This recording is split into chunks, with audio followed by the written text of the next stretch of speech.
my world. Just make sure you pussy ass take us, y'all gotta take us together. With my baby. I love him. I love him so much. Wow. You could have picked her up. You could have did anything else. So why did you take her from my niece? Like, I don't understand. I would respect him more if he tell me why. She did everything. My sister did everything for him. It was nothing he couldn't ask her for. She did everything. She did everything in her power to show him that she loved him no matter what. Like, I just don't understand. I just want to know why. This account reconstructs a domestic tragedy using public records, family testimony, and evidence documented in the Dallas Police Department's investigation. Names and identifying details reflect real-world accounts. At 35 years old, Deshae Stevenson, known to everyone who loved her as Shay, was the definition of a powerhouse. She wasn't just a statistic or a resident of Dallas. She was the sun that her entire family orbited around. She was a professional tax preparer, a dedicated daughter who physically lifted her paralyzed mother every single day, and the founder of Shay Money Purses and More, LLC. But on October 25th, 2023, that sun went dark. The man now facing the consequences of that darkness is Michael Smith, 39. To the outside world, Michael was a man who had been given the ultimate second chance. To Deshae, he was a husband worth a $10,000 sacrifice. To the Dallas Police Department, he is now case number 119-052-72023. Before we dive into the chilling evidence that led to a roadside on Murdoch Road, we want to hear from you. Where are you watching from today? Drop your city or country in the comments. We are building a community dedicated to accountability, and your presence helps ensure stories like Deshae's are never silenced. Hit that subscribe button and turn on notifications. We don't just tell stories, we demand justice. Michael Smith had a history, a long one. According to court records, Smith had spent years behind bars before his release in 2021. Deshae hadn't just waited for him, she had prepared a throne for his return. She supported him financially, emotionally, and legally.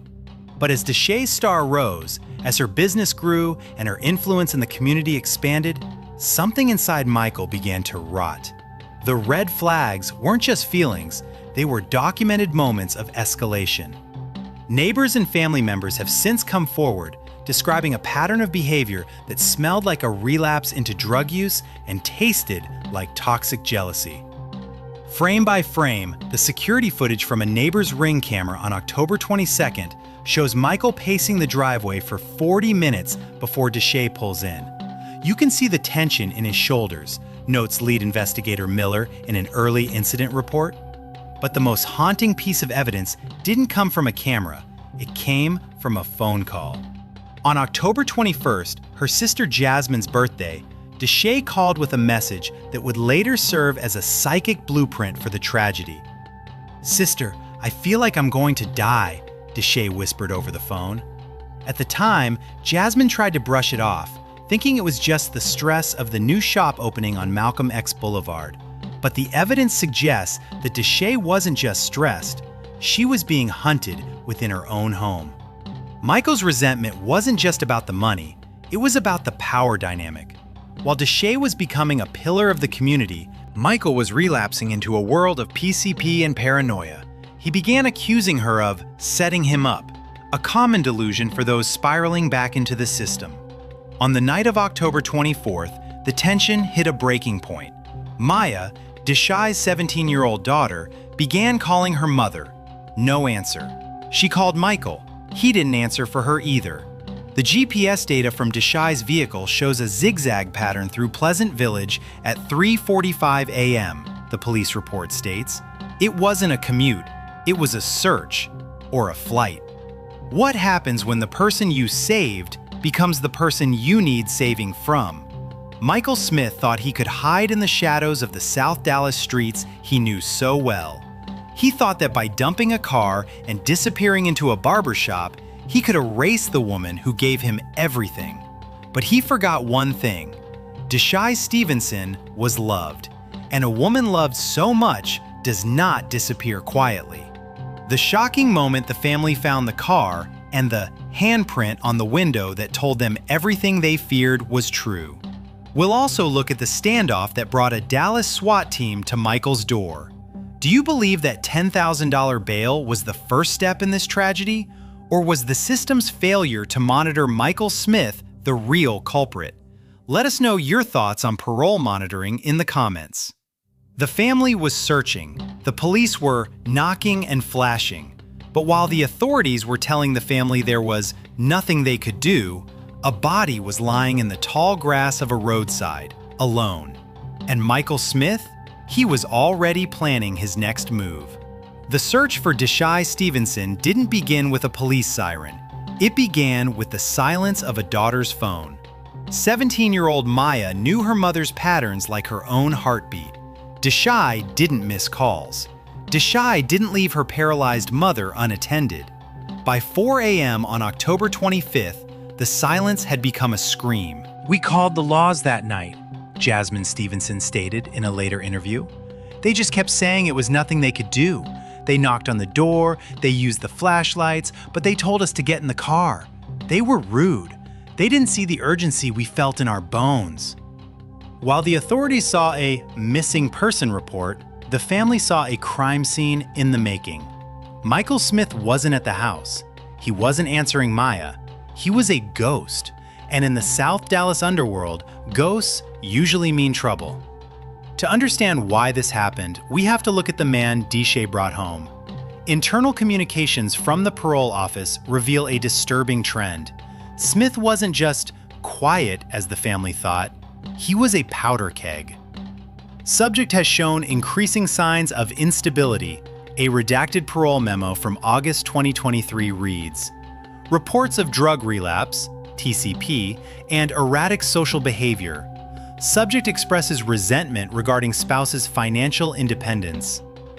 Michael didn't see a wife who saved him. He saw a mirror that reflected his own failures. Every purse she sold, every tax return she filed was a blow to his ego. The family took the investigation into their own hands. They didn't wait for a detective. They tracked Discretion's car to Pleasant Village, an area where the parking lot was a maze of ducked-off vehicles. Frame by frame, look at the driver's side window, the narration continues as the footage zooms in. There is a massive, oily handprint smeared against the glass. It's not a print from someone getting out, it's a print from someone pushing off or leaning in. Discretion's cousin, a criminal justice major, began using the contact clues the police had ignored. She looked at the creek nearby. She looked at the way the car was hidden, not just parked, but ditched. "I just started getting chills over my whole body," the cousin recounted. 2 minutes later, Smash the Topic posted that a lady was found shot to death 3 minutes from where we were standing.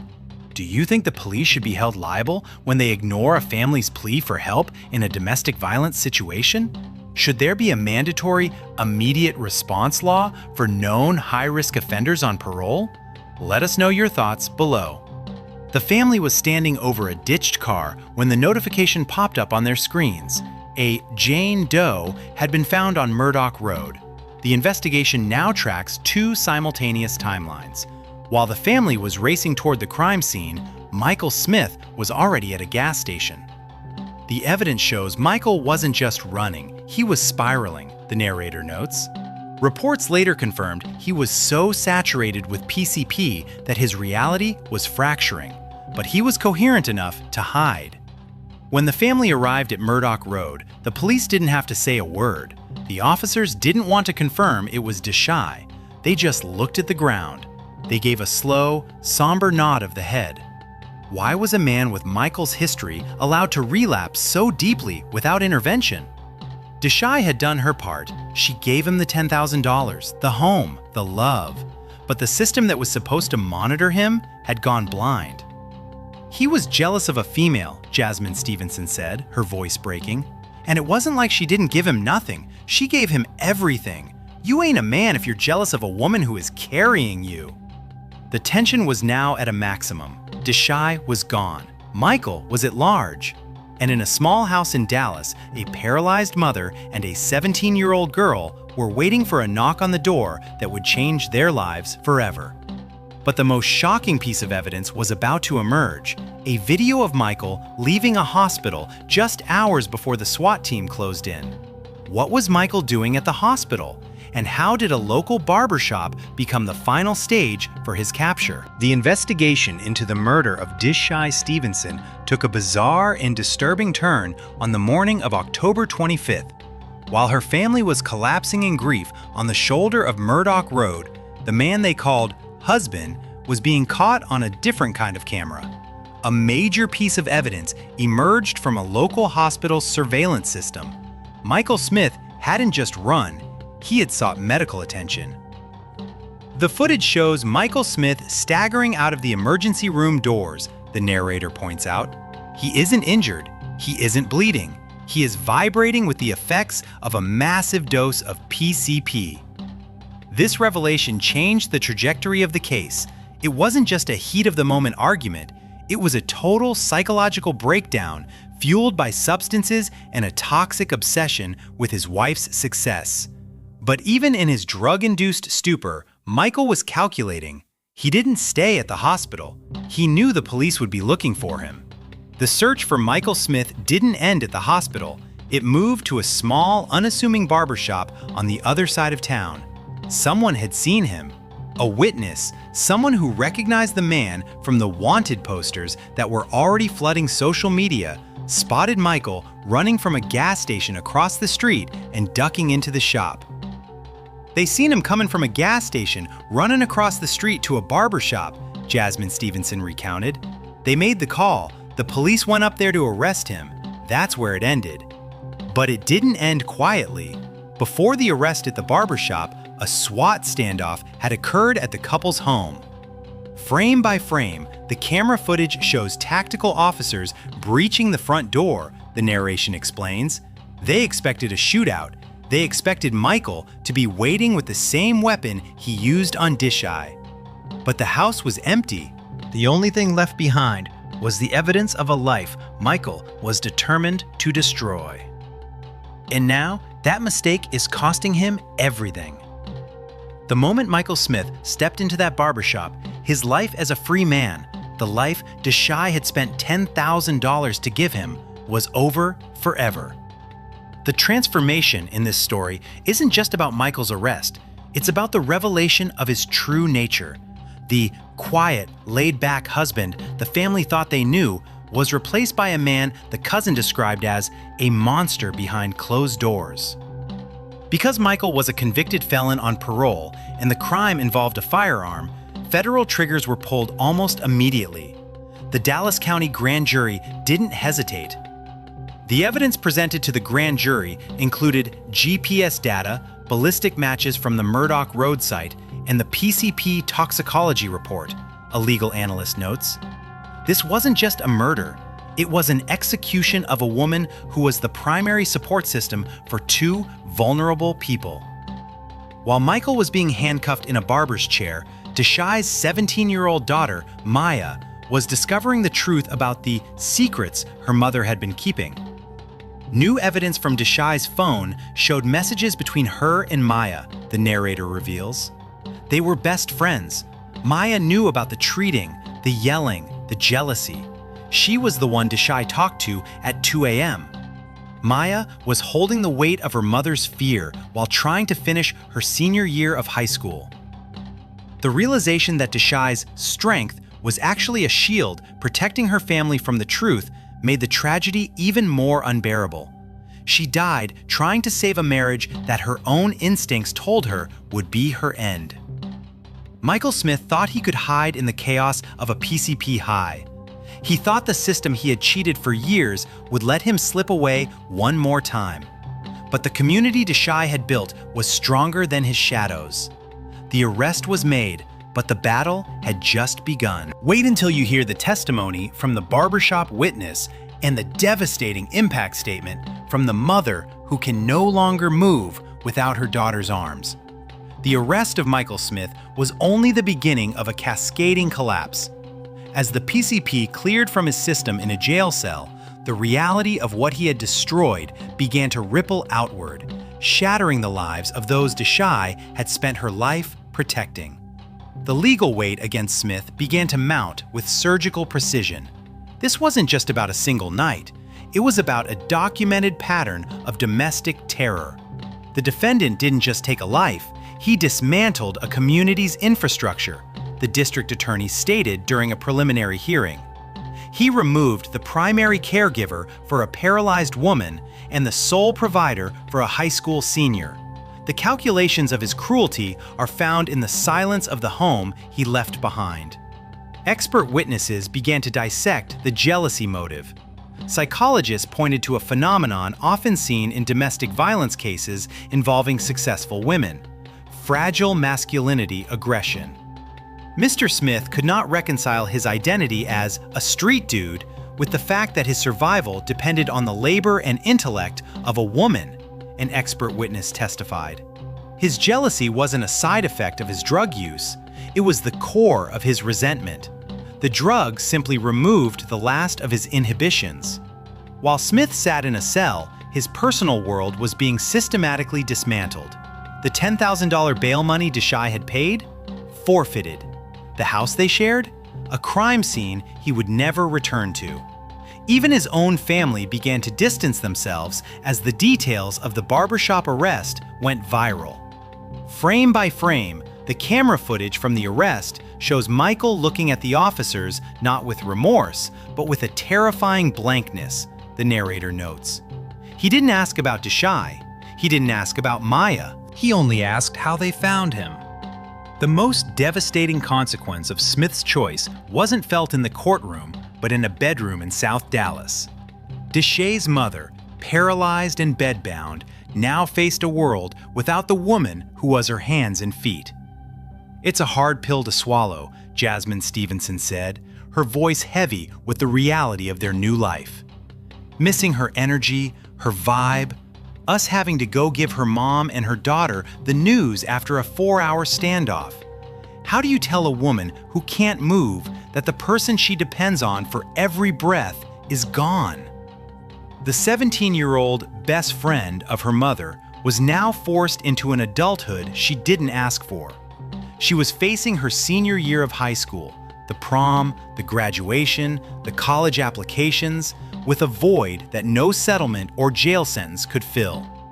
In cases of domestic violence that result in the death of a primary caregiver, should the perpetrator be legally mandated to pay lifelong restitution to the surviving dependents, even from prison? Tell us your thoughts on Deshae's Law in the comments. The decision to hide in a barbershop, a place of community and conversation, proved to be Michael's final undoing. The barbershop witness gave a deposition that sealed Smith's fate. "He came in looking like he'd seen a ghost," the witness stated. But he wasn't sad. He was twitchy. He was checking the windows every 5 seconds. We knew he wasn't there for a fade. We knew he was there because he had done something he couldn't take back. Michael Smith is currently held on a multi-million-dollar bond, facing a life sentence. But as the case moves toward trial in 2026, the financial and social devastation is already complete. He has no supporters left, no one to pay his books, no one to stand by him in the cage he built for himself. Justice is a slow process, but for Deshae Stevenson, the final verdict is about more than just a prison cell. As the calendar turned to 2026, the name Michael Smith became a footnote in the records of the Dallas County Jail, a man waiting for a trial that everyone already knew the ending to. But the name Deshae Stevenson? That name was just beginning to echo. For Michael Smith, there is no redemption arc. the state of Texas is not known for its leniency toward those who execute the ones who loved them. The prosecution's case is an iron vault, the narrator states. They have the PCP toxicology, the Murdoch Road ballistics, the GPS tracking from the ditched car, and the haunting testimony of a family who saw the red flags too late. Michael Smith isn't just facing prison, he is facing a total erasure of his freedom. In early 2026, proceedings moved toward a finality that the family had prayed for. The goal wasn't just a conviction, it was a life sentence without the possibility of parole, a permanent cage for the man who couldn't handle his wife's wings. The true resolution of this story doesn't lie in a judge's gavel, but in the resilience of a 17-year-old girl named Maya. Maya graduated. She walked across that stage not as a victim, but as the primary legacy of the woman who did her big one. She is now working to put herself through school, fueled by the same top-tier family orientation that Deshai lived by. "She was my best friend," Maya said in a quiet statement released to the community.